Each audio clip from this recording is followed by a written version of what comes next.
अगर आप बहुत जल्दी थक जाते हैं काम करते करते, फौरन आपको यूं महसूस होता है यार अब बिल्कुल थक चुका हूं, अब लेटने का मन कर रहा है, थोड़ा सा काम किया कमजोरी महसूस होने लगी, थोड़े से चले वॉकिंग की, जॉगिंग की, या थोड़ा बहुत जिम किया, एक्सरसाइज की, और यूं लगने लगा कि जैसे मैंने बहुत ज्यादा मेहनत की, यानी बहुत ज्यादा थक गए और बॉडी के अंदर कोई प्रॉब्लम नहीं है, टेस्ट भी सब करा लिए, सब कुछ नॉर्मल है, सब कुछ ठीक है। तो ऐसे दोस्तों को चाहिए कि वो सुबह और शाम 50-50 ग्राम असली गुड़ खाए।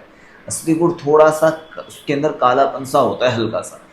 तो असली गुड़ अगर आप सुबह और शाम 50 ग्राम लेंगे तो आप जल्दी नहीं थकेंगे, आपका जो स्टेमिना है वो बड़ा जबरदस्त हो जाएगा।